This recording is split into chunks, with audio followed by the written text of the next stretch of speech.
بسم اللہ الرحمن الرحیم۔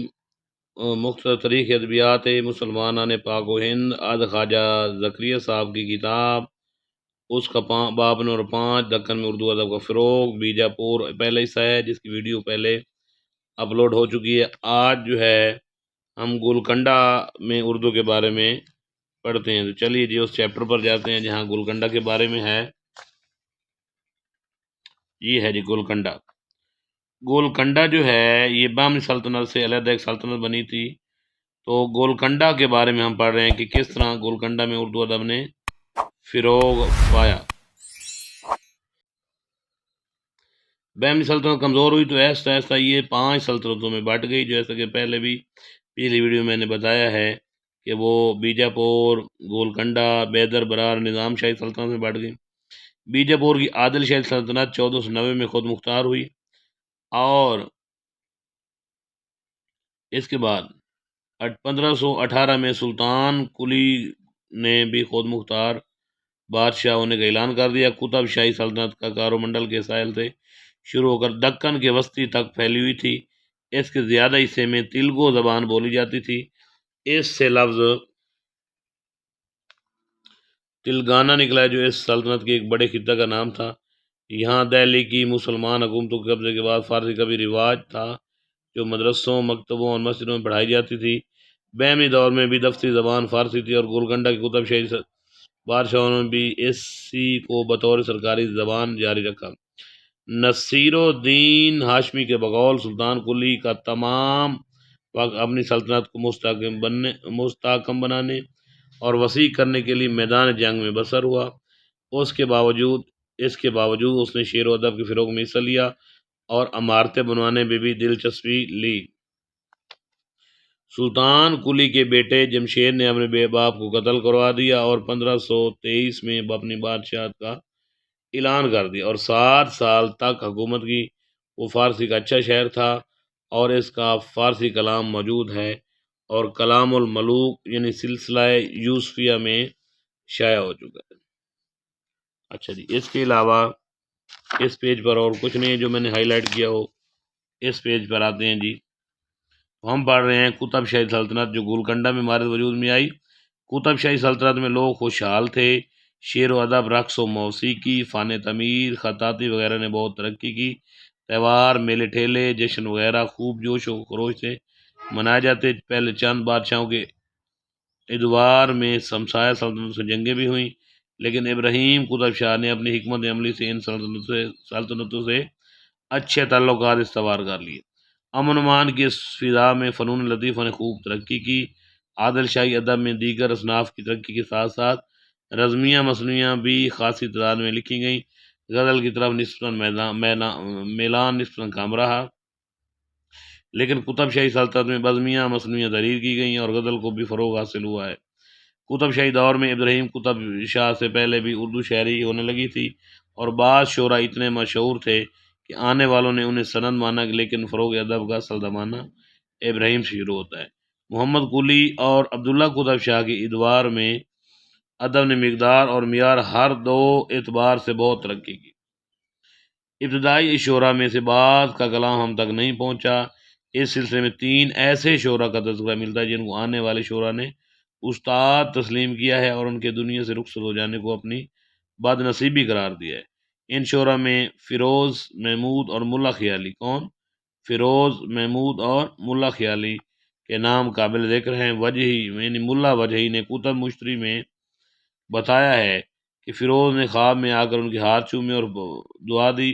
اس طرح وجہی نے یہ بھی لکھا ہے کہ فیروز اور محمود آج بھی زندہ ہوتے تو اس شعر کو بہت رواج ہوتا۔ ابن نشاط نے اپنی مصنوعی پھول بن میں اظہار افسوس کیا ہے کہ فیروز آج زندہ ہوتا تو میری شاعری کی کچھ داد دیتا۔ اس نے یہ بھی لکھا ہے کہ سید محمود آج ہوتے تو پانی کو پانی اور دودھ کو دودھ کہتے۔ اچھا جی، فیروز محمود اور خیالی یعنی تینوں شعراء کے زمانہ یاد کا تعین سہل نہیں۔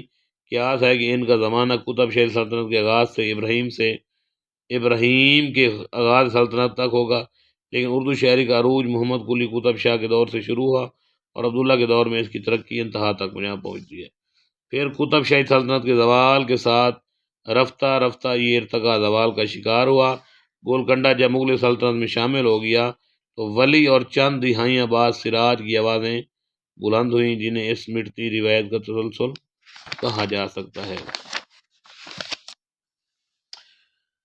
اچھا جی، یہ گولکنڈہ میں جو قطب شاہی سلطنت بنی تھی اس میں پہلے نمبر پر ہم پڑھ رہے ہیں محمد قلی قطب شاہ۔ اچھا، قلی کا مطلب ہوتا ہے غلام اور قطب کا مطلب ہوتا ہے سردار۔ تو ان کا دور حکومت 1580 سے لے کر 1611 تک ہے۔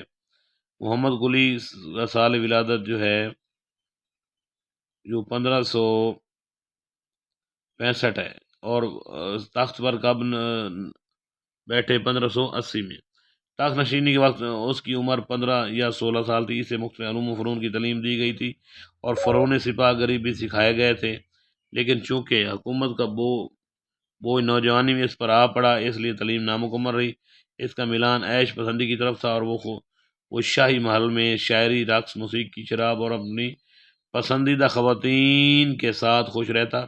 اس نے بیجاپور کی ریاست سے چند اچھے تعلقات قائم کرنے کے لیے اپنی بہن چاند سلطانہ کی شادی بیجاپور کے حکمران ابراہیم عادل شاہ ثانی سے کر دی تھی۔ یہ آپ پچھلی ویڈیو میں نے بتایا۔ اس کا نتیجہ یہ ہو کہ اسے اپنی حکمرانی کے دور میں کوئی بڑی جنگ نہیں لڑنی پڑی، اور یہ زمانہ مجموعی طور پر امن و امان سے بھرپور رہا۔ عام لوگ بھی مطمئن اور خوشحال رہے۔ اس نے مغل سلطنت سے دب کر رہنے میں عافیت سمجھی، اور ایران کے صفوی حکمرانوں سے بھی تعلقات قائم رہے۔ ایران کے ساتھ تجارت کو بھی فروغ دیا۔ محمد قلی قطب شاہ کی شہرت بادشاہ سے زیادہ شاعری کی وجہ سے ہے۔ اس کے بارے میں یہ روایت ہے کہ اس نے دکنی اردو کے علاوہ فارسی اور تیلگو میں بھی شاعری کی۔ تیلگو اس کی مادری زبان تھی، اس لیے اس میں شعر گوئی قرین قیاس ہے۔ اچھا، محمد قلی نے اپنی شاعری میں بہت سے تخلص استعمال کیے۔ قطب شاہ معانی ترکمان زیادہ بارہ ہیں۔ محمد قطب شاہ نے جو اس کا جانشین، بھتیجا اور داماد تھا، کلیات محمد قلی کو مرتب کر کے اس کا منظوم دیباچہ لکھا ہے۔ اچھا جی، آگے چلتے ہیں۔ مولوی عبدالحق نے سب سے پہلے 1922 میں کلیات محمد قلی قطب شاہ کو اپنے ایک مضمون میں متعارف کرایا۔ کلیات محمد قلی قطب شاہ کو جو سیدہ جعفر جو ہیں انہوں نے مرتب کیا، اور 823 صفحات پر اس کو جو ہے مرتب کیا، تو وہ ایک ضخیم کتاب ہے۔ اس میں بہت سی اصناف، مثلا ہم، نعت، مختلف موضوع پر نظمیں، زیادہ تر مصنوعی اور قطعے کی حیت میں قصائد، رباعیات، مراثی یہ مرثیہ کی جمع وغیرہ شامل ہیں۔ نظموں کے موضوعات میں بڑی وسعت ہے۔ بڑا حصہ عشق ہے، جس میں اس نے اپنے مختلف محبوباؤں کے ساتھ اپنے عیش و عشرت کے نقوش پیش کیے ہیں۔ اس میں بڑی بے باکی ہے۔ محبت اس کے ہاں جسمانی تعلقات کا نام ہے، اور اس سلسلے میں اس نے واشگاف انداز اختیار کیا ہے، اور بہت جگہ اظہار شوانی بھی اس کا ملتا ہے۔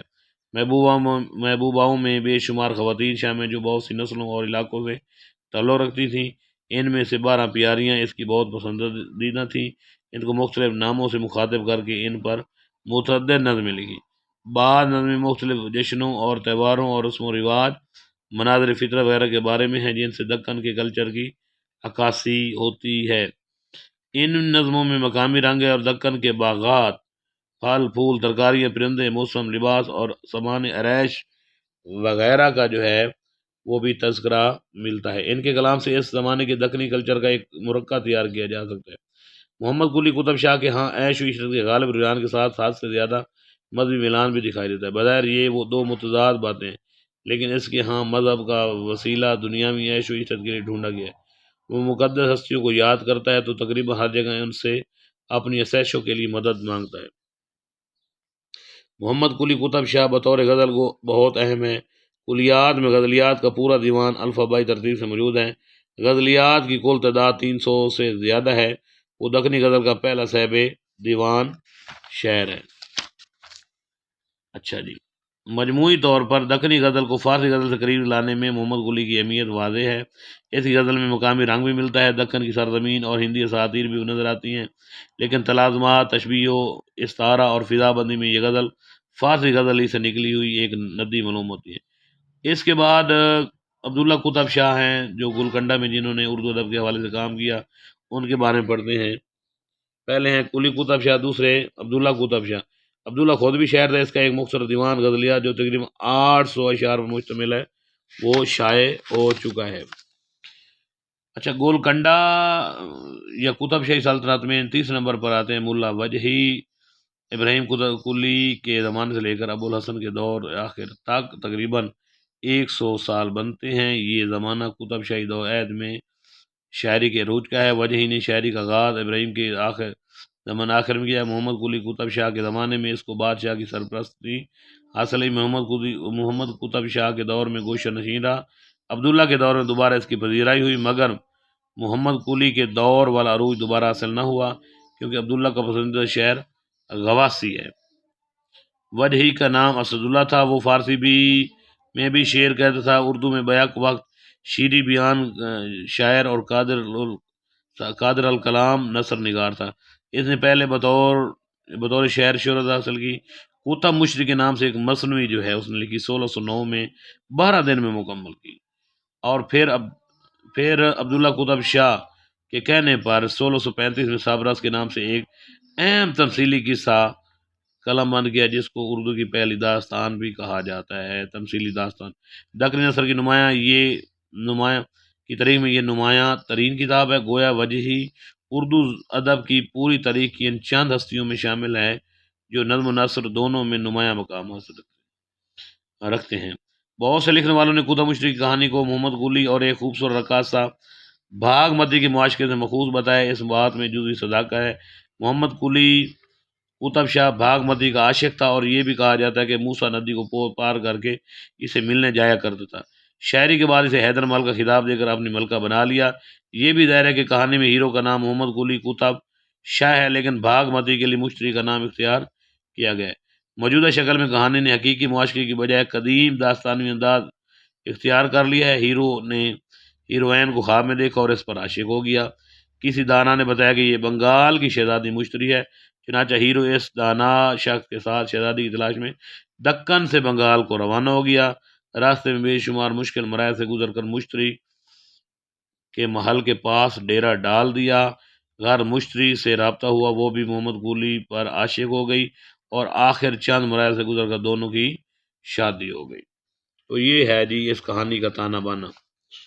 تو مثنوی قطب مشتری تقریباً 2500 اشعار پر مشتمل ہے، 12 دن میں اسے مکمل کر رہے ہیں۔ وجہ کی زود گوئی کی شہادت ہے۔ چوتھے نمبر پر جو گولکنڈہ میں ادیب ہیں جنہوں نے اردو کے حوالے سے کام کیا، شیخ احمد گجراتی ہیں۔ وہ دکنی تھے، گجرات سے آنے والے، یعنی گجرات سے آئے تھے اور دکن میں رہتے تھے۔ گجرات سے آنے والے شاعر شیخ احمد گجراتی محمد قلی قطب شاہ کے دور حکومت میں گولکنڈہ پہنچے۔ غالباً اس سے پہلے وہ مثنویاں لیلا مجنوں اور یوسف زلیخا لکھ چکے تھے۔ ان کی وجہ سے گولکنڈہ میں معروف تھے، اس لیے بادشاہ نے انہیں اپنے ہاں آنے کی دعوت دی۔ ان کی مثنویاں لیلا مجنوں کے منتشر اوراق حافظ محمود شیرازی نے دریافت کیے، جن میں تقریباً 540 اشعار ہیں۔ دوسری مثنوی یوسف زلیخا ہے، جسے جمیل جان نے دریافت کیا ہے، جو تقریباً ان کے 4500 اشعار پر مشتمل ہے، اور اس سے شیخ احمد کے حالات بھی معلوم ہو جاتے ہیں۔ تو یہ تھے چوتھے نمبر پر۔ اس کے بعد ہیں 5ویں نمبر پر گولکنڈہ کے شاعر غواصی۔ وجہی نے قطب مشری کے بعد اشعار میں اس پر چوٹیں کی ہیں۔ وجہی چونکہ محمد قلی کے قریب تھا، اس لیے غواصی کی پذیرائی نہ ہوئی۔ اس نے 3 مثنیاں لکھی۔ غواصی کی 3 مثنیاں ہیں: مینا ستونتی جو اولین مثنی ہے، اور دوسری کا نام ہے چندہ اور لورک۔ تو مینا، چندہ اور لورک اس کے 3 ایسے کردار ہیں جن کے گرد یہ کہانی گھومتی ہے۔ بہت اختصار سے کہانی یوں ہے کہ ایک بادشاہ کی بیٹی چندہ ایک خوبصورت چرواہا ہے، یہ لورک پر عاشق ہو جاتی ہے اور اس کے ساتھ فرار ہو جاتی ہے۔ اس کی حسین بیوی مینا ہے۔ بادشاہ کو جب اس کے بارے میں معلوم ہوتا ہے تو اسے ورگلانے کے لیے مختلف ہیلے اختیار کرتا ہے، مگر مینا ہر ہیلے کو ناکام بنا دیتی ہے اور اپنی عزت و عصمت کی حفاظت کرتی ہے۔ کہانی کا موضوع یہ ہے کہ عورت کے لیے عزت و ناموس کی حفاظت بہت اہم ہے۔ اچھا، غواصی کی 3 مثنیاں: مینا ستونتی، دوسری کا نام ہے چندہ اور لورک، اور غواصی کی تیسری مثنی کا نام اور آخری مثنی کا نام طوطی نامہ ہے۔ چھٹے نمبر پر جنہوں نے گولکنڈہ میں اردو ادب کے حوالے سے کام کیا وہ ابن نشاطی ہیں، اور ابن نشاطی کی مثنی پھول بند جو ہے وہ بہت اہمیت کی حامل ہے، اور ابن نشاطی کا اصل نام جو تھا وہ محمد مظہر الدین تھا۔ 7ویں نمبر پر جو ہے وہ طبعی ہیں، اس نے بہرام و گل اندام کے نام سے ایک مصنف لکھی، اور جس کی تکمیل جو ہے یہ نہ بھی یاد کریں تو کچھ نہیں ہوتا، بہرام و گل اندام کے نام سے طبعی نے ایک مصنف لکھی۔ تو یہ تھے جی گولکنڈہ یعنی کوتب شاہی دربار سے وابستہ جو تھے وہ شعراء اور نثر نگار، جنہوں نے اردو ادب کے حوالے سے بہت خوب کام کیا، اور گولکنڈہ کی سرزمین پر اردو ادب کو کے فروغ کے لیے جو ہے نا تابڑ توڑ حملے کیے۔ تو گولکنڈہ کے بارے میں تمام جو ہے معلومات جو میرے عقل میں تھیں، جہاں تک میں نے جو ان کو نوٹ کیا ہے، ہائی لائٹ کیا ہے، تو وہ آپ تک میں نے پہنچا دی ہیں۔ آج کے لیے اتنا ہی کافی۔ تو اگر پڑھنے میں کوئی لفظ کی ادائیگی مجھ سے اس سے غلطی ہو گئی ہو تو آپ میرے کمنٹس باکس میں آ کر وہ لفظ جو ہیں مجھے بتا سکتے ہیں، تو میں آپ کا جو ہے نا اچھے طریقے سے خیر مقدم کروں گا، کیونکہ انسان خطا کا پتلا ہے اور ہر مرحلے پر انسان سیکھتا رہتا ہے۔ تو اپنا ڈھیر سارا خیال رکھیے گا۔ خدا حافظ، اللہ نگہبان۔